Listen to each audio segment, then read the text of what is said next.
तलाकया चक्षुरुन्मिलितं येन तस्मै श्री गुरवे नमः।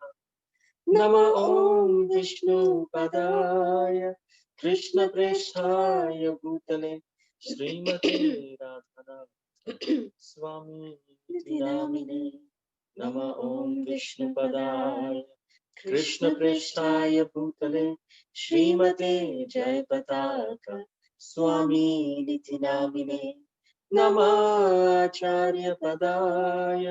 निताय कृपा प्रदायिने गौरकथा धामदाय नगरग्रामतारिणे। नमो ॐ विष्णुपदाय कृष्णप्रेष्ठाय भूतले श्रीमते भक्तिवेदान्त स्वामी नामिने। नमस्ते सरस्वती देवे गौरवाणी प्रचारिणे निर्विशेष शून्यवादी पाश्चात्य देशतारिणे। जय श्री कृष्ण चैतन्य प्रभु नित्यानंद श्री अद्वैत गदाधर श्रीवासदि गौर भक्त वृंद। हरे कृष्णा कृष्ण कृष्ण हरे हरे, हरे Ram Ram Ram Hare Hare. Hare Krishna, we welcome all of our dear devotees who have joined us over Zoom. We welcome all of you to this day 3 of the Grihastha workshop. We want to discuss some of the real life situations that can affect a Grihastha marriage, especially in a situation where one spouse is a devotee and the other is not. So let's look at one situation. Mohan Das was actually an initiated devotee, and before he got married, and then Mohan Das was expecting that Malati should take to Krishna consciousness, his wife, like a fish takes to water. He thought, well, Krishna consciousness, so wonderful, everyone will take it so easily. So he never bothered to spend quality time with Malati, nor did he explain the tenets of Krishna consciousness or Vaishnava etiquette to her. And this was resulting in daily problems. He was expecting that she would automatically know about Krishna consciousness and Vaishnava etiquette without him having to tell her these things, but he can expect all these Krishna conscious behavior from her. So Mohandas says, there you go again. How many times must I tell you, you have to offer obeisances to a devotee when you see him? This morning, didn't you see Lochandas Prabhu? He met us on our way to the temple and you just smiled at him? That's such a materialistic way. You should have paid obeisances right there. That is Vaishnava etiquette. But I was dressed in a gorgeous sari, and besides, I did not know that I have to offer obeisances on the road whenever I meet a devotee. I did not know that. What do you know anyway? Yesterday, we were cleaning the house and you placed the photograph of our deities on the floor. This is an offense. You know, there's a limit to all this nonsense I have to tolerate. I'm almost thinking to send you back to your parents. Oh, please, please, please don't torture me like this. I really don't know how to conduct myself. If you could just tell me. So here, patience is the name of the game.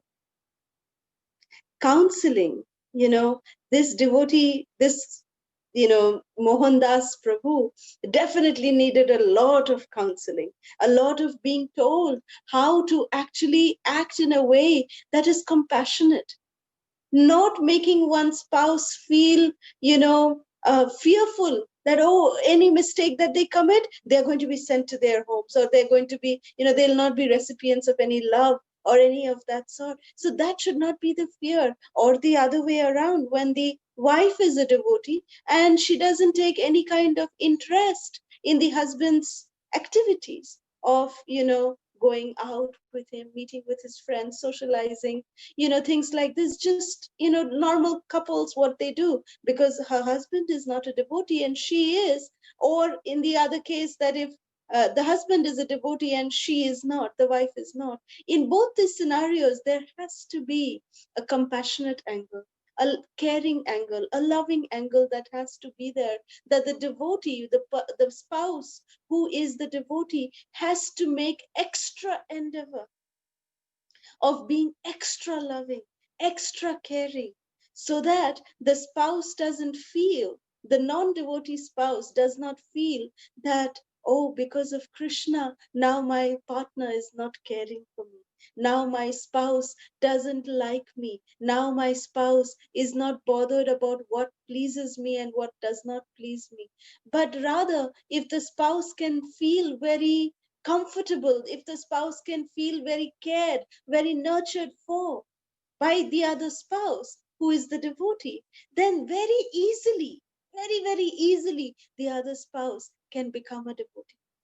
But when we behave arrogantly, when we behave rudely, when we behave indifferently towards our spouse being a devotee, and we treat everyone else so wonderfully, but our spouse, we don't treat them nicely, then, what is the use? So this husband, in this case that we just saw in this practical scenario, he had to be told by a senior Vaishnava that, Prabhu, this is not the way to treat your spouse. Your spouse needs to be feeling cared, nurtured, so that she can be motivated to become a devotee. If this is the fear in her mind, then will anyone become a devotee like this? Very difficult. I mean, that would be the credit of the other spouse if she would become a devotee. So the husband, Mohandas Prabhu, he immediately realized his mistake over a period of time, and he became very, very patient dealing with Malati and explained to her the principles and the etiquettes in Krishna consciousness. So, therefore, we must be very patient and give enough time to one's spouse to bring them to Krishna. And let us not be judgmental. Let us not be judgmental. And just by one action, let us not make a judgment that, oh, because you did this, therefore this is your nature, and therefore you are like this only, and you can never be changing. That is very, very horrible. It pierces the heart of the partner.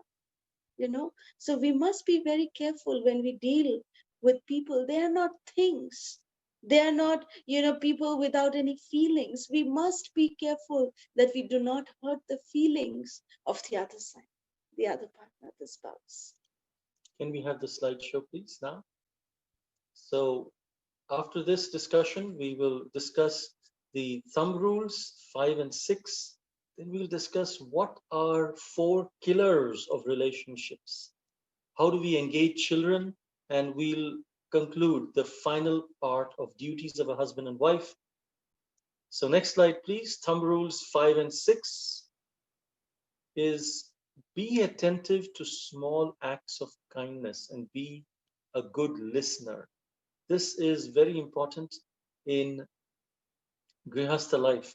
And many times you will have conversations like yesterday we saw where the husband was just saying, yes, it's very bad. Good listener means to listen without giving solutions. Listen with empathy. It's not that, okay, I'm working and I'm listening to you as well. That is not a listener. It's listening with empathy, listening with trying to feel what the other person is going through, keeping our own judgments aside. First, try to feel what they're going through. Then, if needed, the solutions can come if asked for. So, and be very attentive. That's if there are small things that, maybe you see something different in the room today, that, things are cleaner than before or something like that. Make time to acknowledge that. It's not the big things, the big events that you may have organized for your spouse or something like that, which count. It's the daily small things that count so much more than the big things. The sixth and the last affirmation is being courteous, respectful, and honoring each other. Very, very important, thumb rule in a successful marriage, because being courteous, respectful, and honoring each other, this is actually for both. Sometimes we feel that, oh, if I give respect too much, then, the other person might, sit on my head and do whatever they want to do. But, sometimes we tend to forget that that doesn't mean that we just have to keep, you know, being disrespectful to them, or taking them for granted, for example, and just quarreling and just, having just bickering fights and things like that. That's not a proper conducive kind of a family. You see, everybody knows these six thumb rules that we are talking about. Everyone, every adult actually knows about these. So, but the time comes when it is time to implement them, when it is time to act upon them. That's when it becomes extremely difficult, especially when we are pinched at at our soft corners. That's when, is the test of applying these thumb rules and making our relationships to be successful. You see, Srila Raghunath Swami Guru Maharaj, he made one comment. He said that fights between husband and wife are something very natural. It's something very common. And I love this statement from him because he gave a wonderful analogy about it. He said, fights between husband and wife are like fights between children. If you see two children fighting, they will say, hey, you didn't let me play no today. I hate you. I will never play with you. From tomorrow, I'm not going to join with you in your games. I will not play with you. And from tomorrow, I will not see your face also. But then when tomorrow comes, they are again best of friends. They forget everything. So that is the relationship even between husband and wife. That some one day or one moment they may be fighting like cats and dogs, but then the next moment they might be just so forgetful of what has just happened, what has passed, and then they become the best of friends. So, but we should try and avoid the cat and dog fight and try to be, when those situations come, try to apply these principles and, try to just step back. It's because it's very, very easy to get, to respond to stimuli. You see, our nature is that we always want to respond, immediately respond. Immediately we want to respond. And when we immediately respond, we are responding based on our moods. But if we just take a step back, no, don't respond immediately, think about it, and then respond with a light head, with a cool head, with a calmer mind, relaxed mind, not at the heat of the moment, our responses will be much better. Situations will be much better. You will see a difference in that. At least that could be a stepping stone moving forward. Slide, please. So let's discuss about the killers of relationships, especially from the point of view to avoid these. The first one is defensiveness. Defensiveness is something where when we are accused of something, then we want to justify, want to give reasons to not accept that, accept what the other person is saying in any way, giving excuses. That is or maybe putting the blame on the other person. That is defensiveness. Now, defensiveness. Now, that doesn't mean that if suppose we are falsely accused, then we don't respond by saying you are understanding it wrong. But the thing is, first try to understand from the other person's point of view. What are they actually trying to say? Then maybe if you have not done that, then reframe what the other person has said so that they understand that you have understood. It's more important that they understand that we have understood than thinking, okay, I understood. Yeah, they should understand that I understood. No, then you restate the same thing, affirming that yes, I understood what your issue is, what you are accusing me of, or accusing is a strong word, but what you're telling me. But this is the real situation. Or if you have actually done it, just say, I'm sorry. Thank you and I'm sorry. These are very useful words. The next one is criticism. Criticism is definitely a killer in a relationship, because when we say criticism, we actually mean destructive criticism. And it's coming because destructive criticism is coming from the point of view of malice. It's coming from the point of view of vengeance and hatred towards the other person.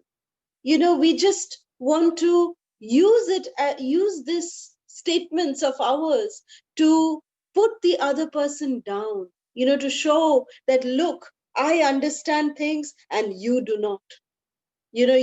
I've been telling you to do this every single day and you never do it. This is your nature. Making judgmental comments like that, making statements that are so hurting, criticizing, not just doing a constructive criticism, rather than saying that, oh, I've been telling this to you every day, why do you have to keep this thing over here? Why can't you just, like sometimes, I'll just give a very common example. Wet towels on the bed, used towels on the bed.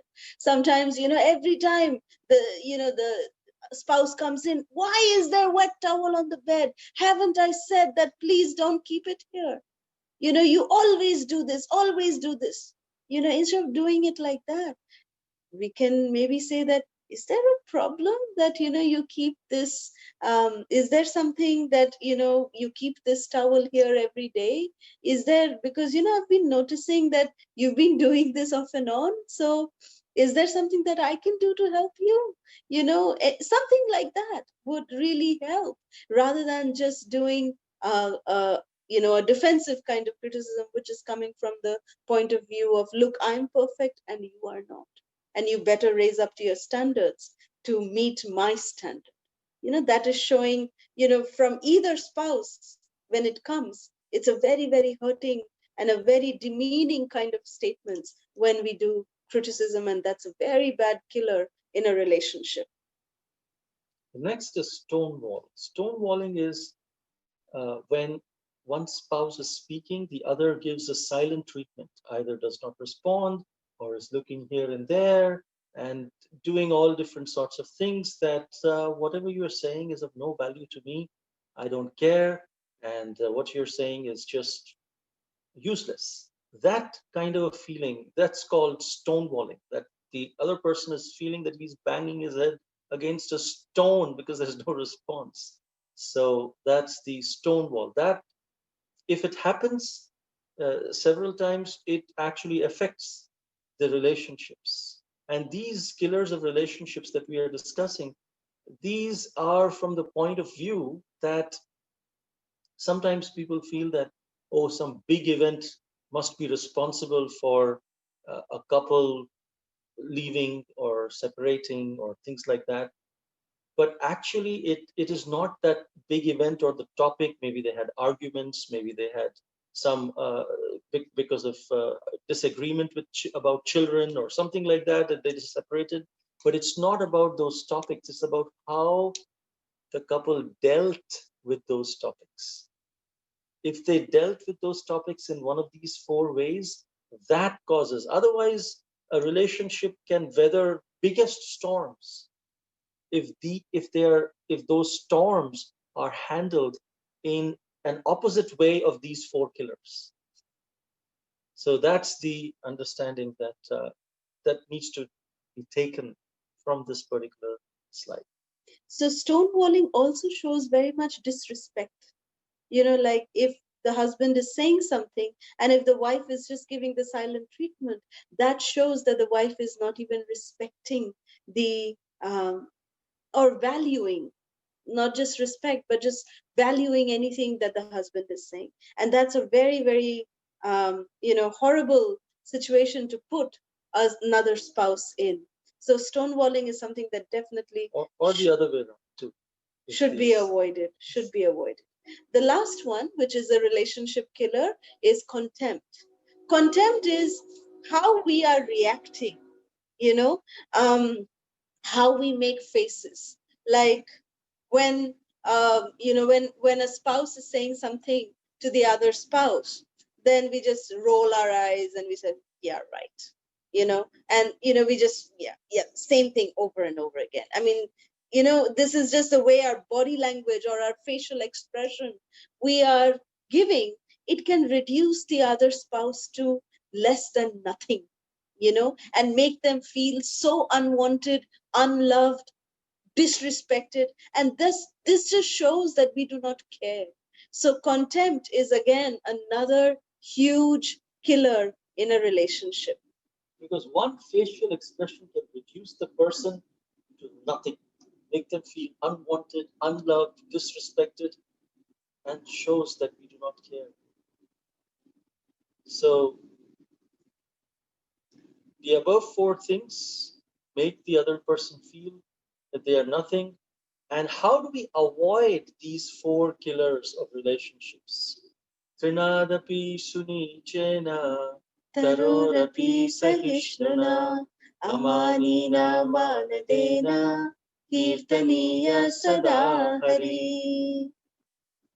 These four things of killers of relationships, if we can follow in our with our spouse, Trinadapi sunichena, to be more humble than a blade of grass, Tarorapi sahishnana, to be more tolerant than a tree, Amanina manadena, to give all respect and expect none in return, Kirtaniya sadahari, and then that way the goal of our life is to just glorify Krishna. These four killers of relationships can be overcome by these four principles given by Sri Chaitanya Mahaprabhu. And sometimes we feel when we go to the temple or when we are with other devotees, then we should immediately switch on our Trinadapi Sunichena. After that, once we are out of the association of devotees, we can behave any way we want. Especially at home, it's my time to relax. I can behave. I don't have to apply Trinadapi Sunichena at my home. Why? I mean, these are my people. I know them, and I don't need to be always on Trinadapi Sunichena. But we have to be very, very cautious. And then after some time, this Trinadapi Sunichena will become a habit to be humble, tolerant, respectful. This would become a habit. Once it becomes a habit with our spouse, with our children, then we don't have to turn on or off the switch when we are with other devotees. This is our practice ground, because guess what? The other spouse that we are living with, they also would be practicing Trinadapi Sunichena, humble, tolerant, and generally family is more forgiving than people outside. Haribo. Next slide, please.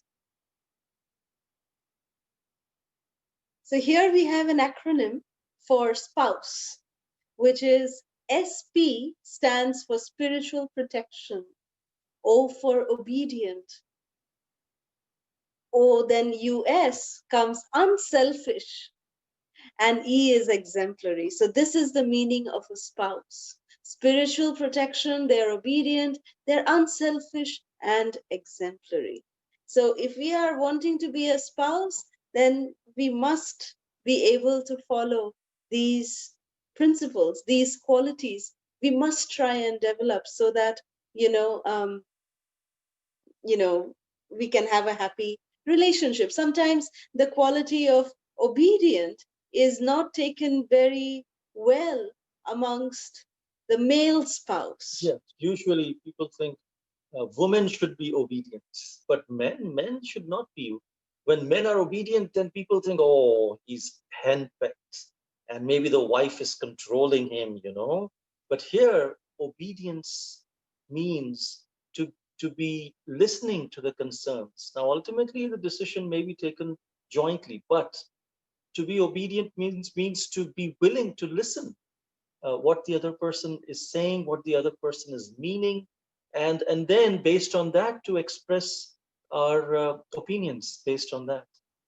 And in that way, the husband gives spiritual protection to the wife, the emotional protection, physical protection, spiritual protection by training in Krishna consciousness. And the wife protects the husband from straying away and into Maya. So that is very important. We also need to be exemplary, as it says, which means instead of trying to change the other person, let's try to set an example of what change we want. And in that way, the other person would immediately understand. But if we just try to change the other person's emotions or other person's behavior without doing it ourselves, then it comes across as criticism. So, example is a very important thing. Be the change that you want to see in others, and that very much applies to the spouse as well. Next slide, please. Now, we can talk about a little bit about engaging children, but this is also applicable for engaging the spouse, to have, proper relationships among spouses. And also, if one of the spouse is not a devotee, then these qualities can also help and enrich the other spouse, the non-devotee spouse, to catch on, to come up to speed with the spouse, with the devotee spouse. So the first one is following Vedic culture. You see, as far as is practical, the grihasthas should follow the standards of Vedic culture. A principle is that somehow or the other, have a successful householder life, have a very, very successful householder life. Even if all the culture is not there, there should be peace and Krishna consciousness, which will please Guru and Krishna.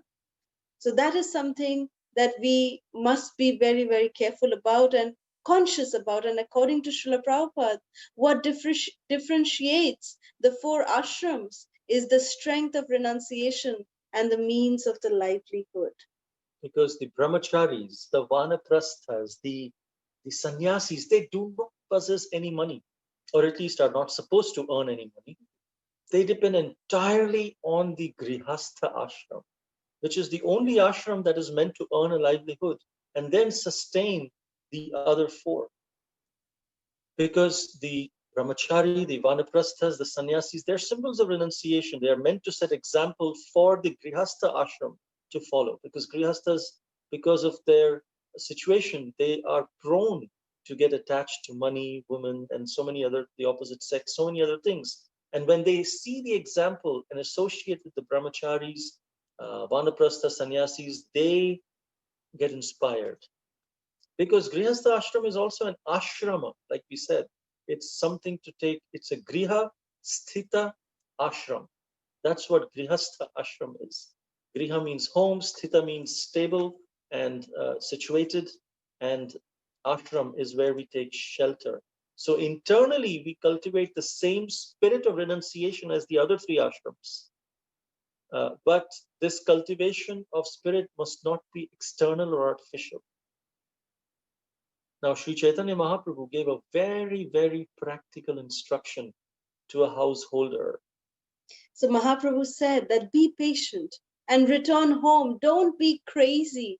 By and by, you will be able to cross the ocean of material existence. This Lord Chaitanya instructed the Kurma Brahmana.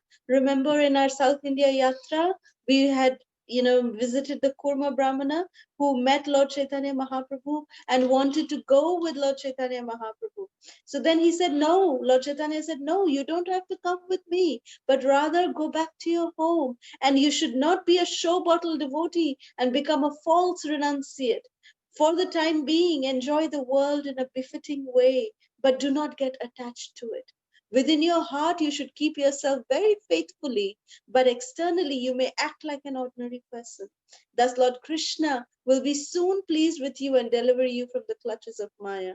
This is from the Chaitanya Charitamrita, Adi Leela, chapter 26 and text 27.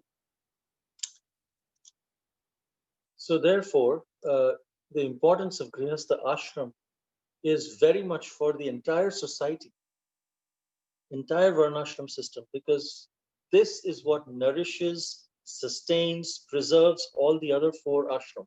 And the duty of the Grihastha ashram is that serving other ashrams and brahmanas within the Grihastha ashram, this ashram then flowers and prospers and becomes nourished itself. So therefore, following Vedic culture is very important, because through the Grihastha ashram, the Vedic and spiritual culture is manifested into the society. If today, in our materialistic society, there is no following of Vedic culture, it's because the Grihasthas are not following. If Grihasthas can start following the Vedic culture as much as possible, at least the principles of the Vedic culture that Srila Prabhupada has given us in the modern world, then this Vedic culture will be manifested in the general society. The next point is about festivals. They're very important for householders, because men should, definitely try to take time off from work. And also the women, if they're working, they should try to take that, because it is a time for celebration for the entire family. Women should dress nicely, they should dress up the children nicely. The activities should be planned well in advance, ahead of time, and make sure that the children are included in great taste. That not that they have to do it, or festivals can be so much fun. Bring the fun in the life of in the life. Sometimes we feel that being devotees means, oh, we are very serious people. Even smiling means we are in Maya. No, no, no, no, no. Cannot smile also. Smiling means it's in Maya. You're in Maya. You're in Maya. No. you know Having fun.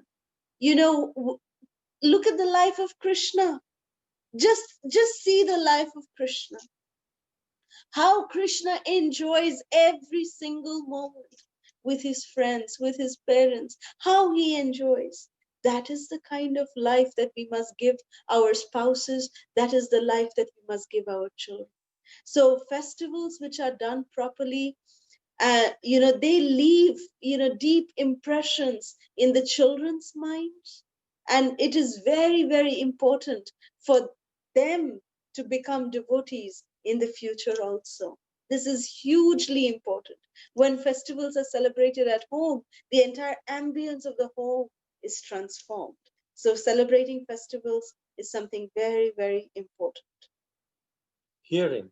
Hearing is important for the entire family together, children, spouse, because then the house can be filled with transcendental sound vibration. Lectures can be played while cooking, while cleaning, while bathing, and the children are actually seeing the example of their parents, how they are attentively hearing. Kirtan tapes can be played, children enjoy listening to kirtans, and in this way, the entire family can become Krishna conscious. Sometimes children, they love listening to pop music or rock music or whatever. There are so many rock bands, Hare Krishna rock bands. There's the music from Boy George, which is so wonderful. Then there is, Gunagrahi Maharaj's, they used to have the Shelter Band. Mahatma Prabhu and Gunagrahi Maharaj, they used to have the Shelter Band. So such beautiful, beautiful music, English music, but in the Hare Krishna Mahamantra is there. So we should know all this, and how we can engage our children, our spouse in all of these activities to nourish their Krishna consciousness is very, very beneficial for us to know. The other is rising early. With love, with affection, children can be trained to rise early. I know it's not very easy with all the arguments that they give, uh, but by rising early, the most important quality that they can develop is determination. Determination is developed when we rise early. If they get up early, then they can be trained to chant, recite shlokas, so many different things that can be done. And for this, actually, rising early, I really have to thank my wonderful parents for this. You see, we came to Krishna consciousness when I was 11, but even before that, I remember my father. Um, I'm the only child. I'm just saying this, and this is all credit to their upbringing. That my father, he used to, On weekends, generally we feel that, oh, we should let the children sleep in. But my father, he would make it so wonderful and so exciting that he would actually tell me that on weekends we should get up early. We should get up more early. We should let Ma sleep in little bit, and we should both get up early. And me and my father would wake up much more earlier than on weekdays. We would get up early, like maybe 4:30, 5 o'clock in the morning. We would do some nice activities together. That time we were not devotees, but just the training is that getting up early. So I used to get up early with my father, and then my father would say, let's make breakfast together, and then we'll go and give Ma a surprise with, serving her breakfast in bed. So like this, we would give Ma a break on weekends, and we would, both my father and me, we would cook in the kitchen, and we would just have so much fun. So bringing fun in the life of children, in the life of spouse, by the way of, not saying that, okay, you have to get up early so that you can seriously chant Hare Krishna. Don't do it like that. Make it fun. Make it exciting for the children. And then when it is made exciting, when it is made fun for the children, it is very easy for them to take things up very, very easily. The next is science and technology. We are living in an era of science and technology. We can use everything in Krishna's service.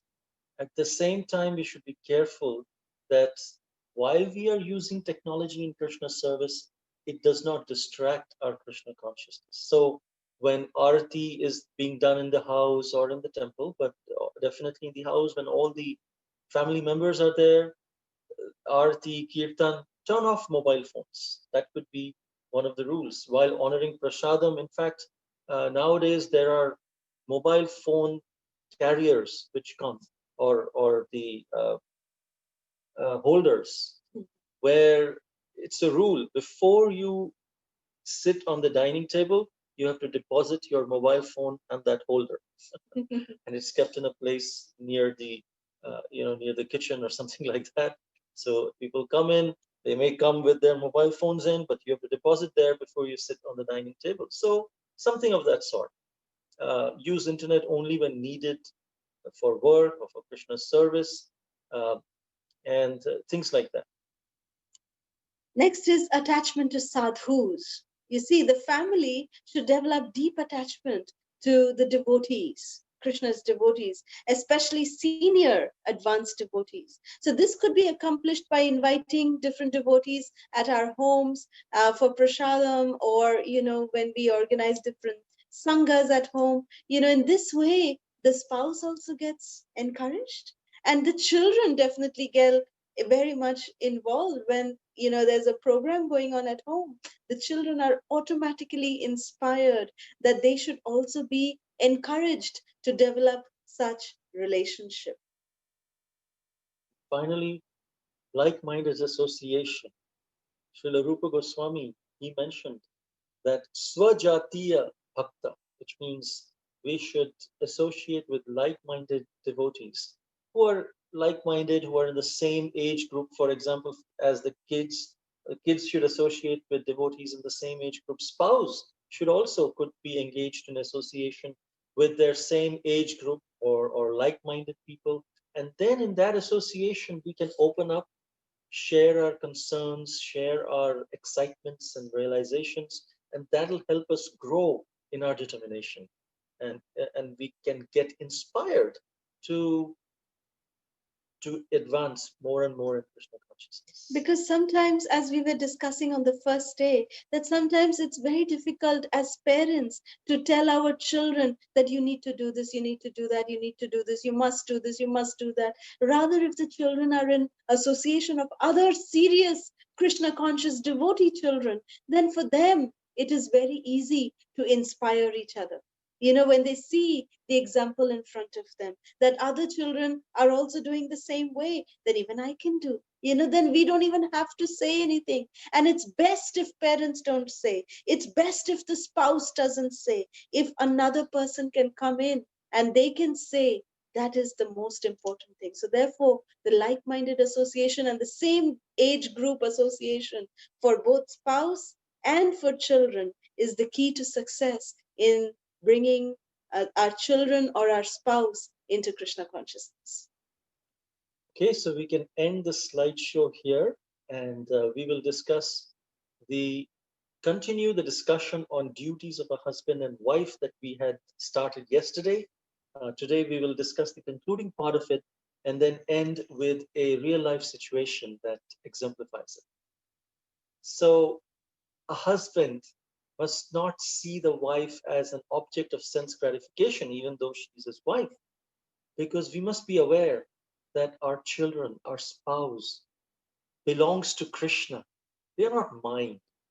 The husband does not belong to the wife does not belong to the husband. They belong to Krishna.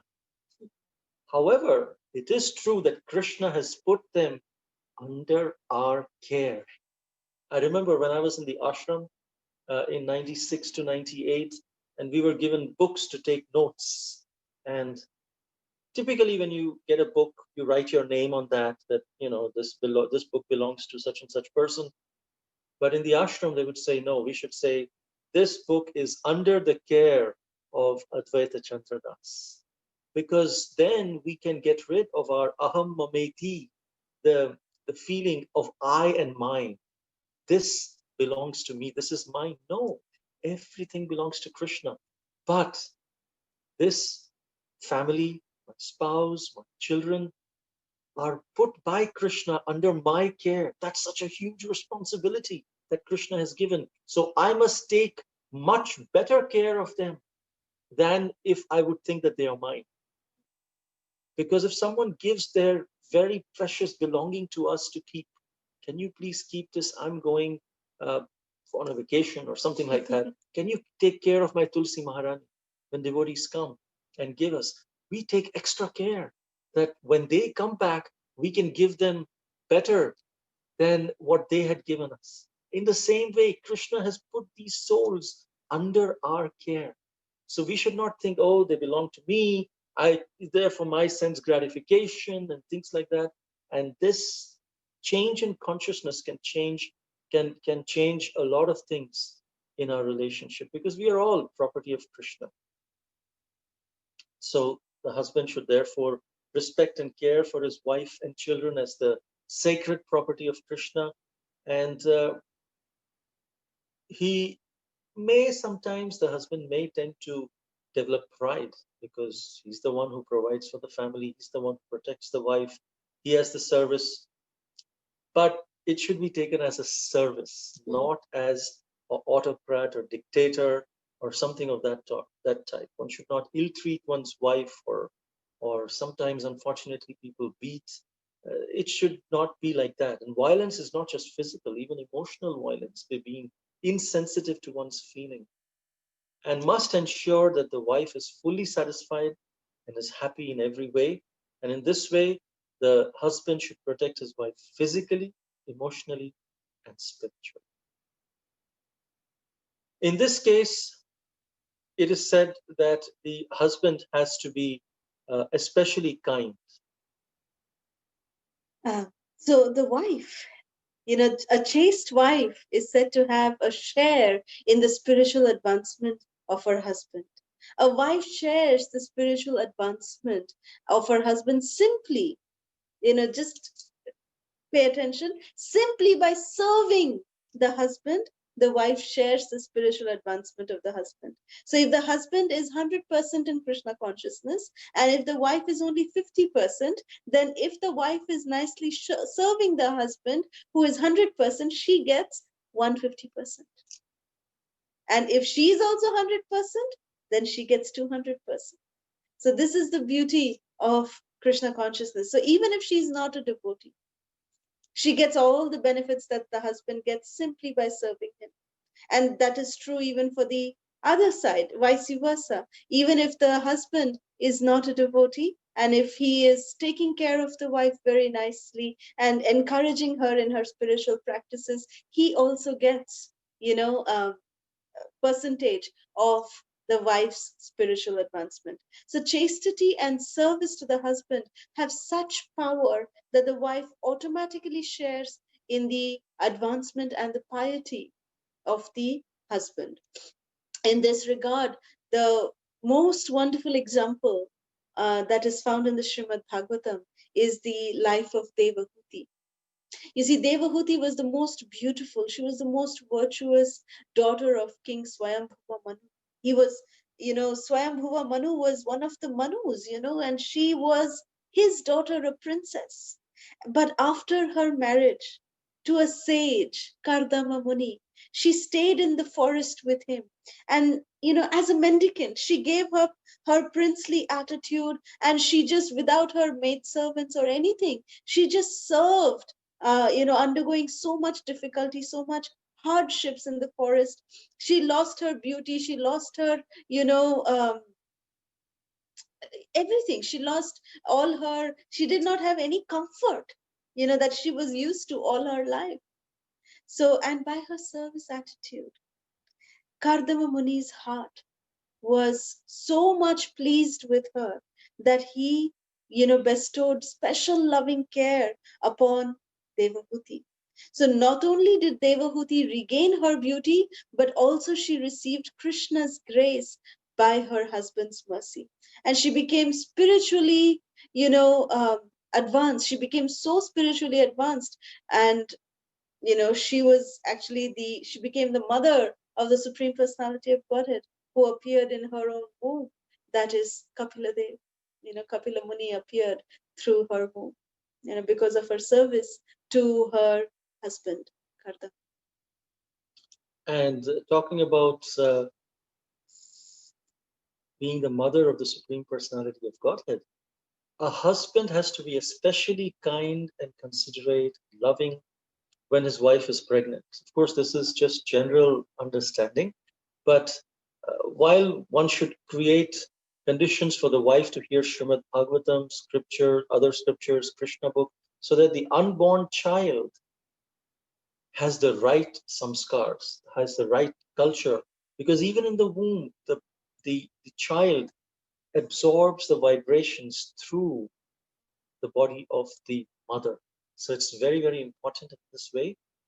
Uh, and the husband should extend full cooperation.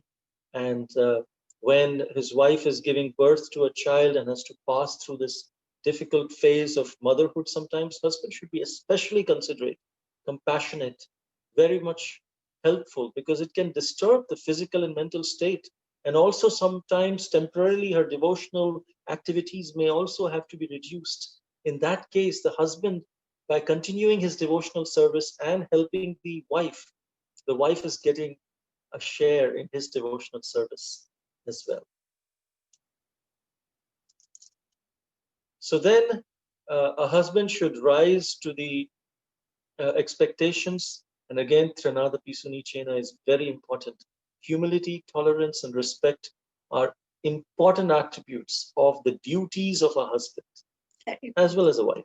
Yes, very important that these are not just, yes, the husband has duties which he will abide by, and the wife has her duties that she will abide by, but these are, jointly to be done so that it can be a very happy and a good relationship. And we are not saying these duties, saying that, okay, and now we make a list of duties of husband, duties of wife, and then the wife reminds the husband, look, this is your duty, you need to do this.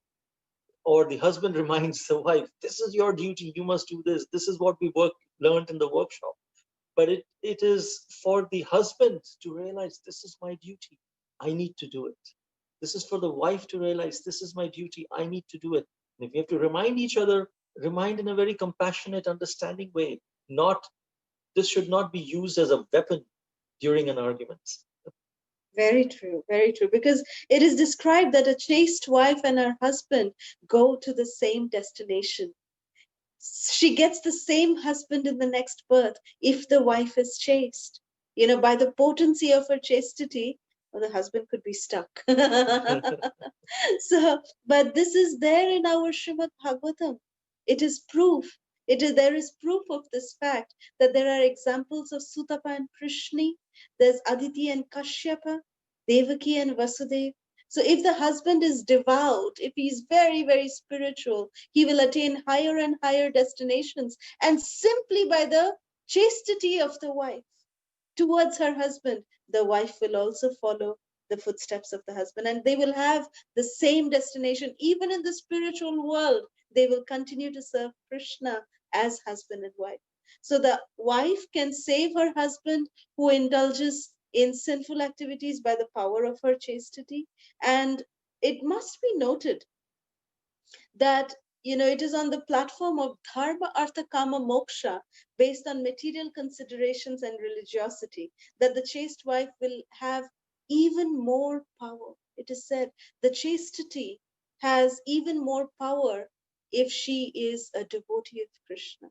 You see, a woman who is a devotee of Krishna, and topped on that, if she is a chaste woman, then the result is amazing.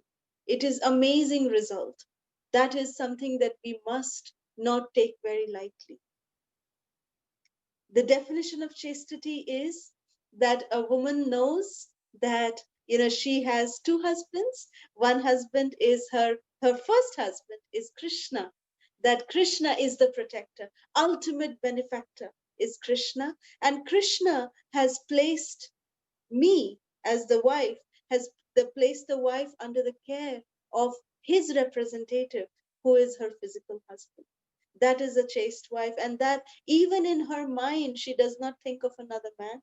She's very chaste to, she considers every other man as her own son or as her brother, but as a son, most importantly. And she just generates motherly affection towards every other purusha, every other man. And she has immaculate service attitude towards her husband, and she's just her husband's honor is her honor, and if her husband is disrespected, then she is also disrespected in that sense. So this is all some of the qualities that defines chastity. We can look at the chastity of ladies from the Srimad Bhagavatam, from our Vedas, like Draupadi, Mother Sita, Tara, Mandodari, of course, Srimati Radharani, she's the epitome of chastity. She knows nothing other than Krishna, nobody other than Krishna, and other than serving Krishna with all her life, with all her love. So that is chastity. These are the definitions of chastity. Because a man gets power by celibacy or brahmacharya, and a woman gets power by chastity, from being faithful to her husband. When a man sees chastity, shyness, and innocence, it's written in Srimad Bhagavatam in 1st canto, 10th chapter, 16th verse, that when a man sees chastity, shyness, innocence, he respects such a woman in return. And this also encourages the natural tendency on the part of the male to be protective, of the Purusha to be protective of the Prakriti in that sense. So these are very important considerations made by nature, and we can be happy if we can follow along the laws of nature. And ultimately, both husband and wife, they are actually both Prakriti. The male, now the soul is enwrapped in the male body, therefore they are acting as Purusha, but the only Purusha is actually Krishna. Krishna is Adi Purusha. He's the only Purusha. If we as the jivas, the living entities, we are actually, all of us are Prakriti, means all of us, the husband, the wife, the children, everyone are meant to serve the Purusha, that is Krishna. So then that way we are having the ultimate fulfillment of all of us being chaste to Krishna. So being chaste means, basically, if you look at the dictionary meaning of chastity, it just means being faithful. So when we are faithful to our spouse, that is chastity. So let's look at a real life situation before we end today. In here, we'll see how the husband or wife speak very rudely to their partner in presence of other devotees, sometimes in presence of family members, without any consideration for the feelings involved. Shankar speaks loudly. How many times have I told you not to do this? You never seem to learn. oh, please, please, Prabhu, please cool down. Let's talk later. There's no need to discuss this in front of others. Please, let's not talk here. Don't tell me what is right or wrong. First, you try to change yourself, then you can try to change others. Okay? The only mistake I made in my life is that I married you. So with this, the wife gets highly embarrassed and deeply hurt. This conversation just happened in front of other devotees. And even if the partner is wrong, there is a way of conveying, even if there was something legitimately that Uma did wrong, then Shankar could have conveyed it without embarrassing or hurting the person. Let's give the benefit of doubt to the partner. Hear them patiently before we unleash our anger, and especially unleashing anger in front of others. Even generally, we should not unleash the anger, because once it's there, it's like with a hammer putting nail into a person's heart. As Lord Chaitanya says, Trinadapi Sunichena, all amanina manadena, respect others, including our spouse, and none for oneself. So with this, now this situation could be better handled if maybe Shankar could have asked Uma, can we please talk? And would have taken to the other room or privately, just expressed, just asked instead of anger and instead of judgmental, could have said the same thing in the form of a question and then get clarification. And still, if he thinks that, this was not proper, he could have conveyed it and things would still be understood in a much better way rather than creating an embarrassing situation in front of everyone. So that is the understanding we take today. This is the end of today's workshop. The focus being Trinadapi Sunichena, Tarorapi Sahishvana, Amanina Manadena, Kirtanya Sadahari. Thank you very much for joining in this Grihastha workshop. And I hope that you had as much fun as we did in presenting and interacting with all of you. So we'd like to hear from all of you. Hare Krishna. Hare Krishna. Jai Shri Radhe. Jai Jai Shri Radhe. Very, very happy Vaikuntha Ekadashi and Gita Jayanti to all of you, to all the devotees. So it started the day with such a beautiful thing today. And just celebrations in our also Gita teachers group and our Gita classes. So there's a full day we have celebrations today. So starting from the morning till the evening. So it's Krishna's grace and mercy.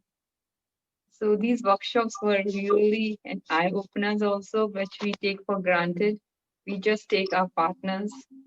Now it's 29 years of my marriage, and I have 3 beautiful daughters. And by Krishna's grace and mercy, he's a wonderful partner. So there is no two things. So if I ask for more, Krishna says that you will be very, very greedy. And then he will not, he will say, nahi, tumko kuch kadri nahi hai. So it is something like that. Yes. And I'm very, very grateful to Lord for everything he has bestowed. Loving and caring husband. The only thing I think I'm not a good listener. And not at all. And this was telling me again and again, yes, you need to be a good listener. You need to be a good listener. And I have to cultivate that quality in me of being a good listener. And especially with empathy, which I had learned, from this workshop. My realization was this, that yes, I have to be a very good listener and more with the empathy, because I think so there's no excuse I should give, busy with but I have, and I will really now be a good listener. I will ask Krishna's more mercy to be a good listener, and we both patient, and so that's the quality I have to develop in me. And that was my takeaway from this workshop. And I realized, and I said, okay, that will be more like, it will be, and then it will be easier for me if I'm a good listener and all. What I want, maybe it will, and just pray to God. Then even he's doing his part, but more what I want to be more devotee for him to come attracted. And I think so by God's grace, he will be more dedicated and more this.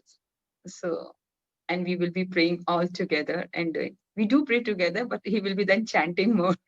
So that is my, uh, um, always look forward for him to do chanting, which he misses. So that's the thing. Thank you for so much for, for our, like in our married life and all, we just gets carried away in our daily routine and everything. And one more thing, I think sometimes we just think also like, I do understand that three fingers point towards us and one finger, like when we point at others, that we should never do it. That I have realized, which because my father had taught me when I was always small. So I never pointed at others because I always look at myself. And he said, whenever you are angry, just go and do jap and you will be fine. So don't respond. So that was a very good thing my father had taught. So which we forget for the many years. And again, it was an eye opener. Okay, fine, just relax and just a thing. So thank you so much, Vaya and Bhavi, for doing these kind of workshops. And please do keep on doing these kind of workshops also. So this is Hari. Thank you so much. Hare Krishna. Jai Shri Ram. Thank you so much. Hare Krishna. Hare Krishna Mataji and Prabhuji, Dandavats Pranams. Hare Krishna, Mataji. Yeah.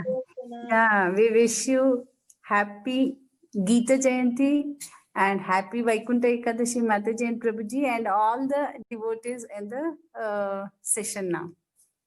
Mataji, I was very much impressed by, I'll put on my video. Yeah. First day you showed us like going around the finger, that is keeping Krishna in the center. I did this with my daughter and I told her how it is. And in our house, whenever we do puja, no, we keep Tulsi Marani in the center of the hall and we all go around the Tulsi Marani. Then I told my daughter, like, see, when we keep one Tulsi Maharani and when all five of us go around, none of us will touch each other. But if we want to keep 5 Tulsi Maharani in the same hall and if we want to go around, we will be dashing each other. So like that, from now onwards, whatever we do, we will keep Krishna in the center so that no fight at all. Because we are not doing for we are doing for Krishna. So she was so impressed. Before she was not ready to listen to what I am. But when I told her the Tulsi Maharani, she became so alert. And she told, yeah, that's good, she told. So now from the time I listened to your Grahastha workshop, one thing is so deeply impressed is Krishna should be the center. And now before the last session, last part you told, no, don't raise voice. I used to do that nonsense every now and then. Then I realized that is the very bad thing which I was doing. Actually, that I used to do for my mother and for my husband and my children and not for anybody else. So as you told, family members keeps forgiving us. So we keep the liberty of screaming at them. Then I realized that is Maha Aparad we are doing, because our family members are hardcore Vaishnavas compared to outsiders also, because our family members, we see them chanting, we see them doing Mangalarati, we see everything, and in spite we take into grant. So I realized, so family members has to be first given priority along with the others, so that our family life changes for ourselves. And as you told, Krishna in the center, I think that is most amazing, Mataji. I think that solves everything now. That's what I feel now. I think I have got answer for everything, that Krishna is the center and we are all around. That's all. That's everything is fine. So I have told my children, for everything, whatever we tell, we should tell, no, we are doing for Krishna. Even if I'm eating breakfast, I'm eating breakfast to serve Krishna. If I'm working to earn money. where partly I give it to my Krishna. So this is what I have started understanding, and we are more or less started living, Mataji. It's all glories of Guru and Gauranga and us, and the mercy of you two, divine couple. Hare Krishna, Dandavats Pranam, Prabhuji Dandavats, and Mataji. Mataji. Thank you. Lots and lots of love to you. Hare Krishna, Hare Hare Krishna, Hare Krishna, Krishna. Mataji. Love you too. Thank you Hare so much. Hare Dandavats Krishna. Pranam, Mataji. Dandavats. Hare Krishna. Dandavats Pranam. Hare Krishna Mataji and Prabhuji, Dandavat Pranam. Dandavats. Hare Krishna. Hare Bol. Mataji. And you may share that and things like that. But bhakti is all coming through Krishna. They may get the person. So I hope this answers your question, Mataji. Yes, Mataji and Prabhuji, thank you so much. And please, I would request you with the bottom of my life, like you're so like senior devotees. So please pray for me and Prabhuji so we can also serve Radha Krishna. So please pray for us. Thank you so much, Mataji, Prabhuji, that we increase our spiritual knowledge and spiritual life. So we go further. So please pray for us, Mataji, Prabhuji. And You can share. Hare Krishna Prabhu, Hare Krishna Mataji, Dandavat Pranam. Please accept Hare my humble Krishna. obeisances. Yeah. I would like to thank Keshu Mataji to bring us in your association, Mataji. We are fortunate to hear your voice, and we feel so blessed in the morning to hear such wonderful sessions every day, which are giving us day to day, every day we are learning something new where we can implement in our daily life. So really it's very helpful for us. And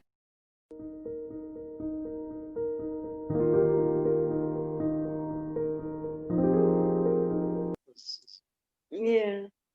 It's more the purpose why you are doing it. The intention is more important that Krishna is looking at. Krishna always goes through the clutter and goes to the intentions of why you are really doing it. And if the intentions are clear, then you're helping. Sometimes Mother Yashoda also would shout at the Supreme Personality of Godhead. But because Krishna knows that Mother Yashoda is shouting at him out of love and concern, then it's not an offense. But if we are shouting because we are frustrated on something else and someone else's anger, we are taking it out on someone else, or because we want to put someone down, consciously, unconsciously, it may come up. If those are the reason, it's not really to constructively criticize or to help them. If that, Krishna will go to the essence of why. What is the intention? And if the intention is good, and it's not out of the urge of the modes of nature that we are shouting at them, but it's sometimes the parents may have to discipline the child. They may have to do as an act. They are not really angry from within, but they are showing it as an anger so that children take it seriously. Then that is okay. But if it is because of like an urge that's coming and we are like frustrated and angry and we are telling that way, then that we should control ourselves first. First, we should calm ourselves down before we want to say this. If we think that it's coming out of the mode of nature, passion, that it's overpowering. And then once we have worked upon ourselves, then we can choose how we want to respond to them. Then we can show as if we are, with a raised voice shouting at them. But now we are not doing it out of mode of passion. We are consciously making a decision to do this so that they take it seriously, rather than sometimes. And one of the symptoms is that after you have shouted at them, does it take a while for your mood to change, or can you switch immediately? If it takes a while for your mood to change, it means it was through the mode of passion and we were overcome by it. But like Srila Prabhupada, he would be chastising a disciple and he would say, this, why did you do this? This is not proper. And then suddenly a person would enter and he would immediately switch and change his mood and speak in a very nice way to the other person. So, which means that he was not overpowered by the modes of nature. Otherwise, if someone would have come in, he would have continued shouting at that person as well. So that is one of the symptoms. I'm not saying that's the only symptom, but to self-check whether it's out of anger or frustration, mode of nature, or whether it's really out of concern that we are telling. Thank you so much, Prabhu. Thank you so much, Mataji. Thank you so much. Thank you. Hare Krishna Mataji and Prabhuji. Dandavat pranam Mataji, Prabhuji. Dandavad. Mataji, the workshop was very great, Mataji. It was like how much blunders I were doing all these days.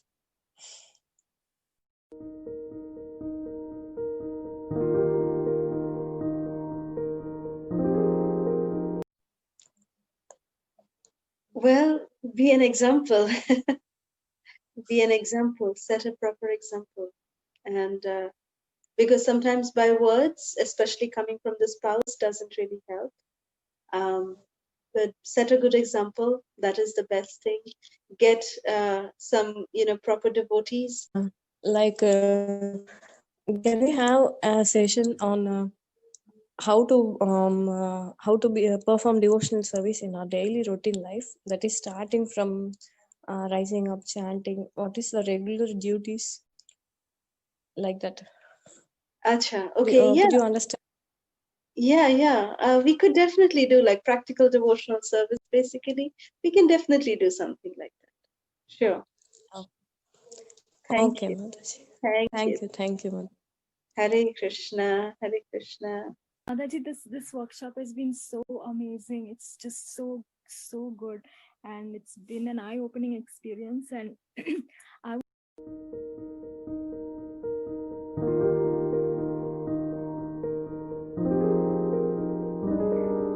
Well, service to husband comes anyways, whether they are devotees or not, we must serve the husband. As wife, that is the responsibility. The husband also serves the wife, by showing his care, by giving his protection. That is the way the husband serves the wife, and the wife also serves the husband. So there is mutual service to each other. And by that love, one day he will definitely become, adopting the Krishna conscious way of life, by seeing your example. So. Okay, Mataji. So then it's not necessary for a devotee to get married to a devotee, right? If there are other good qualities, then, wanted to ask that question. Best is Yeah. more important than the other person being a devotee is that are we having a good emotional and mental support with each other. That is more important than that other person being a devotee for the long-term success in Grihastha Ashram, long-term success in spiritual life as well. Even if the other person is not a devotee, but there is good understanding between the husband and wife, then the other spouse can actually support in the devotional service of the other also. But if there is good emotional understanding as well as the other person is a devotee, then there's nothing like it.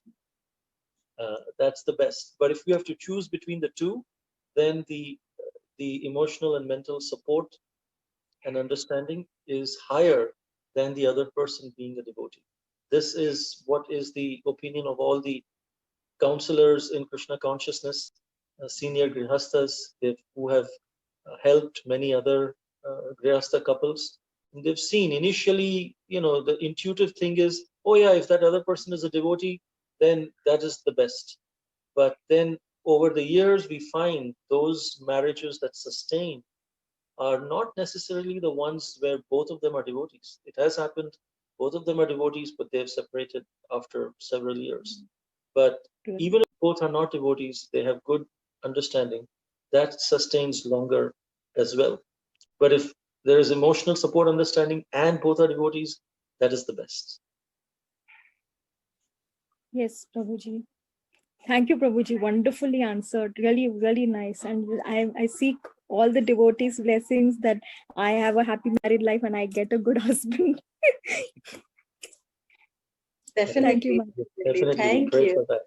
And I'm able to Hare and Krishna, Hare Krishna, Hare Dandavat Krishna, Pranam. Dandavat Pranam, Prabhuji, Dandavat Pranam, Mataji. Hare Krishna. Put my name. Mataji, first of all, I want to tell you the title of this section, third party of Krishna, beautiful Mataji, actually. And yesterday and today, I will join this session. Very, very beautiful Mataji. Generally, people at the age of 20, 25, it's time to marriage and getting children. That is a marriage. But in Krishna consciousness, how to live together, put in Krishna in middle.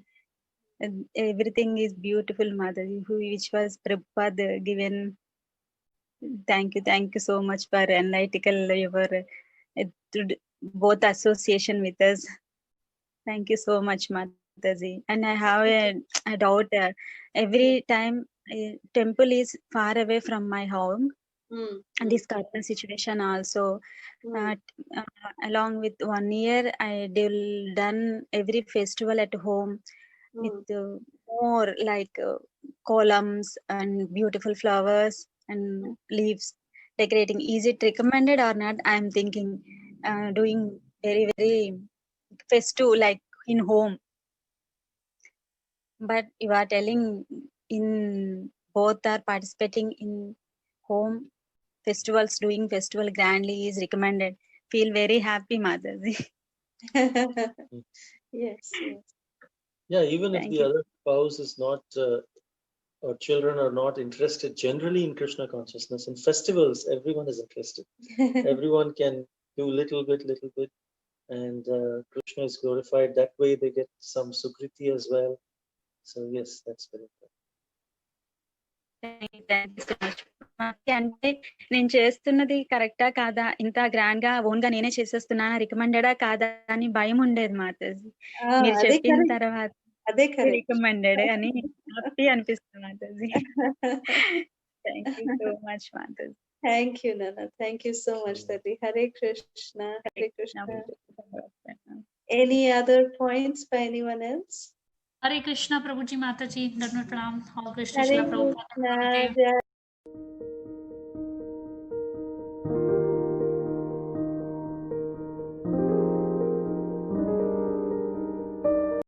Well, Jananivas Prabhu, the head pujari of Sri Mayapur Dham, he was also asked a similar question, not exactly same, but he said that the deities in the temple are to be served as king and queen. They are installed deities, and there is Pran Pratishtha, all of that. And they are the king and queen of the entire community. They have to be served in a royal manner. But when the deities come to home, they are in the mood of the children of the home. So they are not, and they are very happy, good children. They are not very demanding and not very cranky. And so they become the part of the family, the deities, home deities. And so if there is a practical situation, we should, as a family, come in front of the deities and tell them that this is what we can do.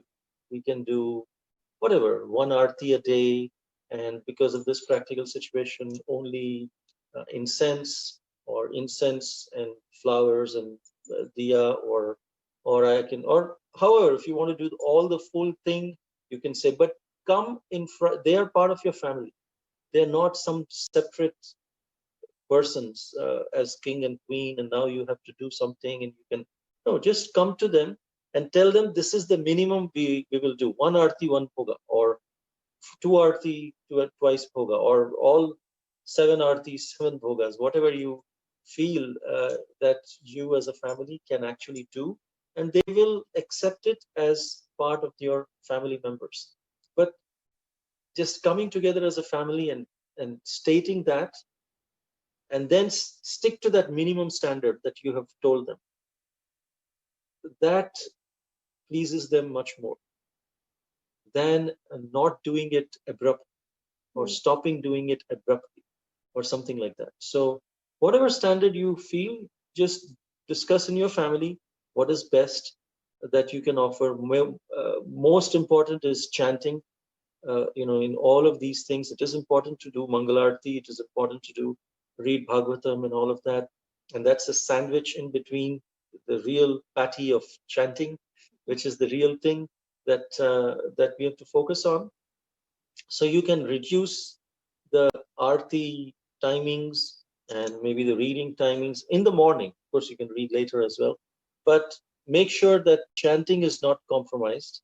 And the purpose of the Aarti and Mangal Aarti and all of that, Tulsi Aarti before chanting, is to bring us in the proper mood so that when we start chanting, we've already, calmed ourselves and put ourselves in the mood of begging for mercy. And then after chanting, we did reach Srimad Bhagavatam. So as long as we may not be able to follow the full morning program, but we can follow the principles of the morning program, and without compromising chanting. But Aarti and other things, we just tell them what we can do, and they will be happy as long as we stick to that minimum standard, whatever we have set. And don't worry about, and as Prabhu said, the main thing is that they are part of your family. So Krishna is Bhavagrahi. Even though you're not able to do 3, 4, 2 and then 7 and all of that, but then they are accepting your love, they are accepting your consciousness. So that's okay. Okay, Mataji, Prabhuji, thank you so much.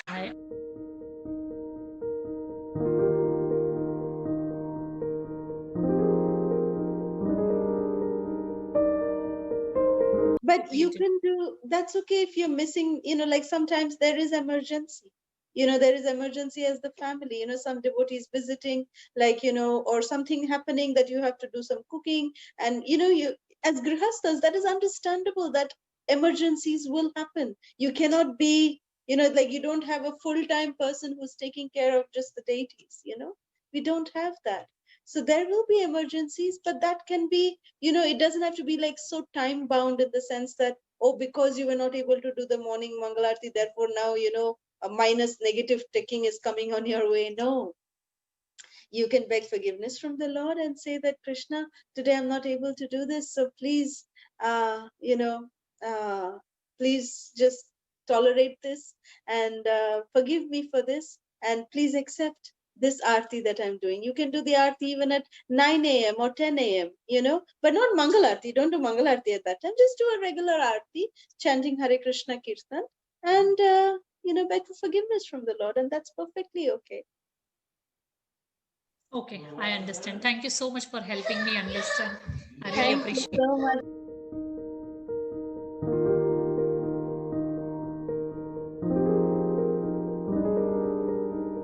Minimum is, what Srila Prabhupada said, that chanting 16 rounds, following the 4 regulative principles, worshipping Krishna at home, and offering bhoga to Krishna at home. This is the basic minimum. If we can do that, that is following Vedic standards. Okay. Just the life that Srila Prabhupada has given, that in itself is following Vedic standards. Thank you. Thank you so much. Hare Thank Krishna. you, Mataji. Wonderful question. Wonderful question. Thank you. Yeah, Hare Krishna Mataji, Dandavad Pranam. Dandavad Really very thankful to your presentation. Very nice workshop. Really, I enjoyed, and many points I took it from your workshop. It was very helpful. Actually, I was seeing how I am behaving actually after hearing you. So it's okay. I'm doing good only. So my Prabhu is very helpful and very supportive to Krishna consciousness. And as you said, due to Guru Maharaj mercy, Srila Prabhupada's mercy, Gauranga's mercy, and all, he's chanting some rounds actually now, 8 rounds, right? And he's aspiring our Guru Maharaj Jayapataka Swami Maharaj only. So it's very nicely it's going on. Some points I took it from you. Thank you so much. I want to thank you so much. And I'll be missing you, Mataji, from tomorrow onwards, because in India, from morning, early morning, nice it was to attend and see your divine couples, to take darshan of you also. It was really very nice, blissful experience for me. So thank you so much. Wonderful section. Please conduct these sessions like this, because I can say to our other devotees also who need this, your advice, it will be helpful for them. So that's why I want to tell you this. And thank you so much, Mataji.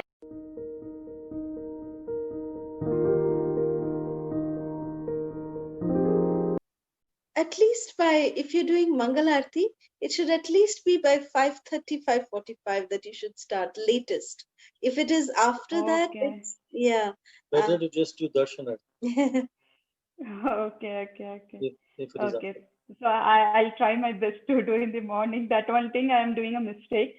Okay, Mataji, I'll correct myself. Thank you so much. Hare Krishna. Thank you. Okay, any other questions? I think there's one question.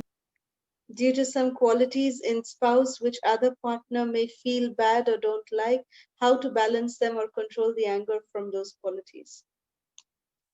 Well, everyone has some qualities that we like and some we don't like. That's how it is, because marriage is not between two perfect persons. Marriage, a perfect marriage is two imperfect persons coming together and helping each other to become perfect through engaging in Krishna's service.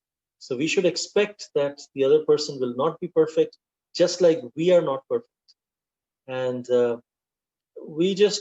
that's why tarorapi sahishnuna is important. Tolerance is important. Forgiveness in a marriage is important. That anger comes because we have not forgiven. Tolerance means anger. Tolerance doesn't mean we just, grind our teeth and just tolerate. I'm just tolerating your bad quality. That's not tolerance. Tolerance means I'm tolerating, I'm being grateful, and I'm forgiving. Then we have tolerance.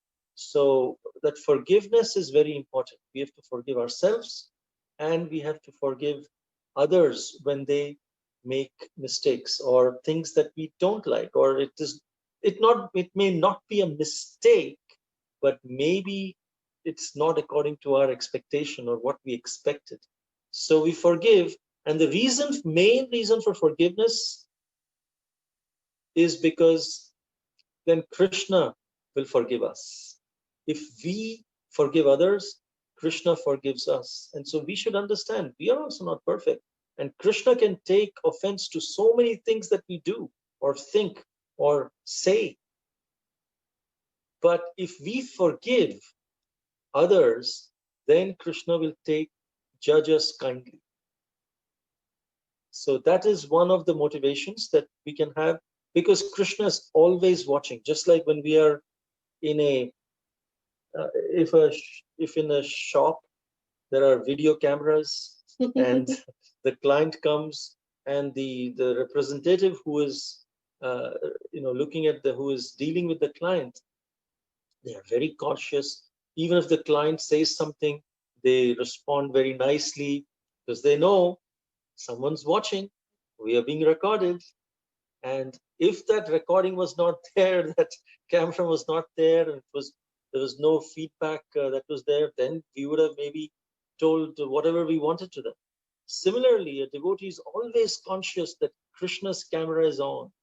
Krishna is watching how I'm reacting, and I will be my spiritual advancement depends on how I am interacting with this other person, because this camera is on. Krishna is watching. He's not only on, he's listening very intently. And our spiritual salary, which is our spiritual advancement, will be dependent on how I react to that person. If we can understand these things, then we can easily forgive and always be aware of that. Then we will be able to tolerate those bad qualities or qualities not according to our expectations. I hope that answers your question. Hare Krishna, Prabhuji. Dandavad Pranam. Thank you so much, Prabhuji. Prabhuji and Mataji, first of all, Dandavad Pranam on your lotus feet.